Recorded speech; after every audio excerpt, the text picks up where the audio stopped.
Так, баршаңызға ассалаумағалейкум. Сіздермен бірге Мирас және де бүгін біздің пробный уроктарға қош келдіңіздер. Бүгін біз трейдингтегі ең маңызды тақырыптардың бірі риск менеджмент туралы айтамыз. Өйткені трейдингте риск менеджментсіз сіз алысқа кетпейсіз. Бұл ең маңызды заттардың бірі. Так, енді ары қарай ала берейік. В целом, что такое риск менеджмент? Риск менеджмент дегеніміз не? Риск менеджмент дегеніміз ол сіздің стоп-лоссыңыздың өлшем бірлігі, яғни размер стоп-лосса. Және де стоп-лоссыз торговать ету ол фатальная ошибка болып табылады кез келген трейдерге.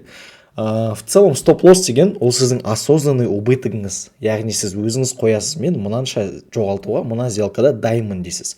Take profit дегеніміз сіздің осознанный прибыліңіз, яғни мен мына сделкада мынанша табамын, осыны қойып қоямын, и все, ары қарай забываете о сделке, и ол отрабатывает сама по себе. Және де RR, соотношение риск-прибыли. Яғни RR бізде всегда 1-3 болу керек, оны алдағы уақытта сіздерге түсіндіретін боламын. Так, енді қарайықшы, мысалы риск менеджмент дегенде, мен сіздерге графиктан түсіндіре кетейін оны. В целом бізде long және short деген позиция бар, яғни мынау long позиция, мынау short позиция. Long позицияда біз всегда үстіге аламыз, яғни төменнен сатып алып, жоғарыдан сатамыз деген сияқты логика бар.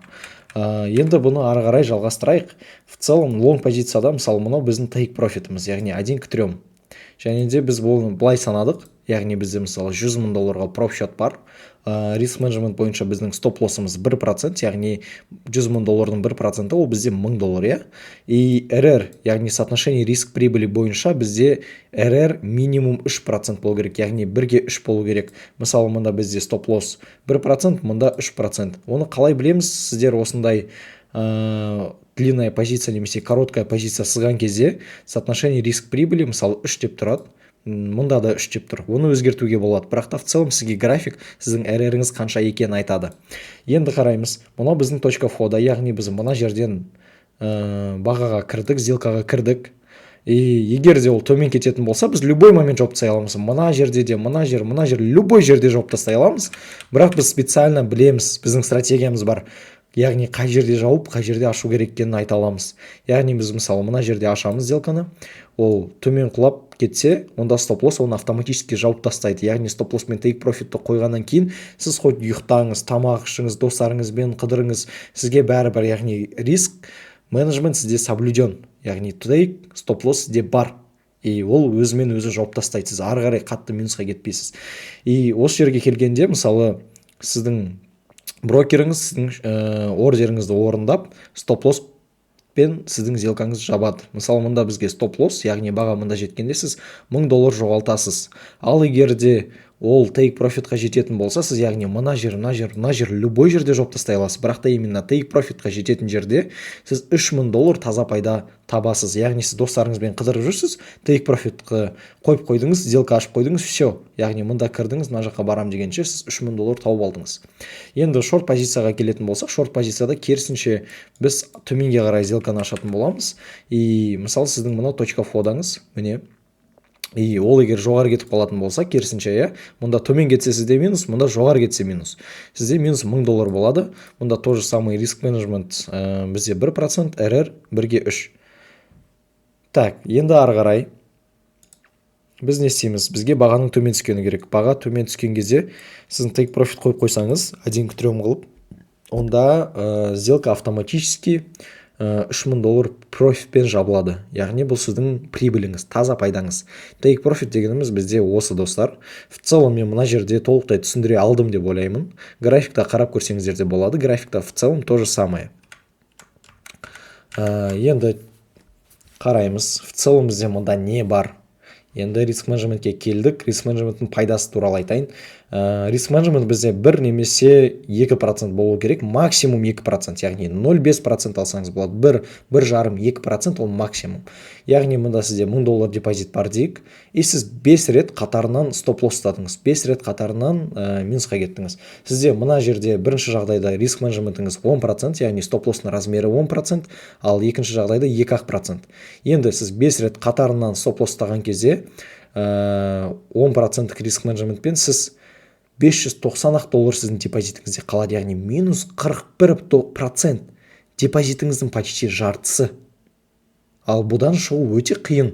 Ал егер де 2% ұстайтын болсақ, онда бізде минус там 9,6%, яғни сіз $904 сіздің депозитіңізде қалады. Сіздер енді айырмашылығын түсініп тұрсыздар ма? Көбірек риск алатын болсаң, онда сенің депозитің тезірек минусқа кетіп қалады. Тіпті 5 рет стоп-лосс тағанда сенде $590 қалады. Ал 2% алсақ, мысалы 5 рет стоп-лосс тасаң $904 қалады. Яғни $96 сенде минусқа кетті. Хотя сен 5 рет стоп-лосс тадың. Бұл өте пайдалы нәрсе, достар, өте пайдалы. Енді біз тағы да бір өте маңызды нәрсе айтып берейін сіздерге.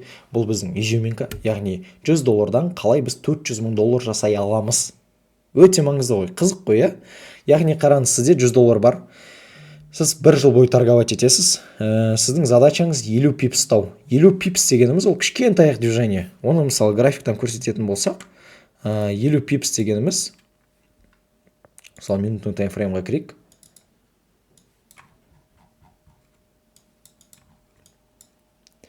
Елу пипс дегеніміз, так. Міне мынандай движение.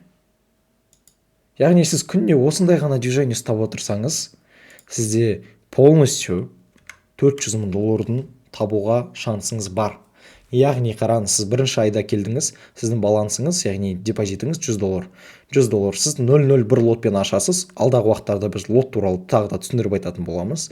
Және де мысалы бір күнде сіз 50 пипс тасаңыз $5-дан тауып отырасыз. Күн сайын $5 тапсаңыз, сіз бір аптада мысалы $25 табасыз, ал бір айда $100 табасыз. Яғни $100-ның үстіне $100 қосылады. Уже екінші айда сіз $200 депозитпен баставатсыз ғой, міне $100 плюс $100, $200. $200 бастайсыз, 0,02 лотпен ашасыз сделканы осындай объеммен, күніне $10-дан тауып отырасыз. Күн сайын $10, бір аптада $50, бір айда мысалы $200, яғни 200 қосу 200, бізде $400. Үшінші айда $400 болады. В целом осылай көтеріле бересіз. Жарты жылдан кейін сіздің депозитіңіз $3200 болады. 0,32 лотпен ашып, күнделікті мысалы $160 табасыз, ал апта сайын $800 табасыз, ал ай сайын мысалы осы айдың соңында $3200 табасыз. 3200 қосу 3200 тең 6400. Осылай өсе береді, достар, өсе береді, және 12-ші айды қарайтын болсақ, уже сіздің депозитіңіз, начальный депозит $204,000. Ойлаңыздар, $204,000 сіз жылдың 12-ші айында уже мысалы сіз өткен январьда бастасаңыз, өткен жылдың қазіргі мысалы декабрьде сізде счетыңызда $204,000 бар. Сіз 20-да 48 лотпен ашасыз сделканы, күн сайын 50 пипс ұстайсыз. Күн сайын кішкентай ғана движение. Күн сайын мысалы $10,240 тауып отырасыз. Күн сайын 5 миллион теңге тауып отырасыз. Бір аптада ол сізде 25 миллион теңге, яғни $51,200, ал жылдың соңында мысалы айдың соңында мысалы $204,800. $204,800, ойлаңыздар.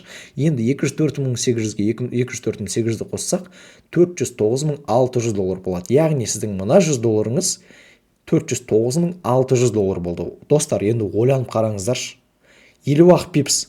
Кішкентай ғана движение, міне мынандай ғана движение, ойлаңыздаршы, мынандай ғана движение.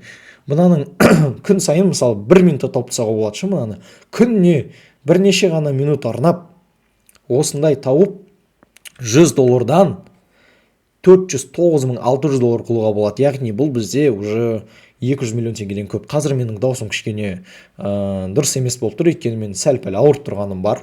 Бірақ сонда да сіздер үшін осы видеоны түсірдім. Сіздер осыны қалай жұмыс жасайтынын білсін деп. Яғни көп трейдерлер риск менеджменттің не екенін дұрыстап айтпайды. Яғни бұл деген бізде құпия нәрсе, өте керек нәрсе. Оны көбісі айтқысы да келмейді, ал көбісі білмейді де.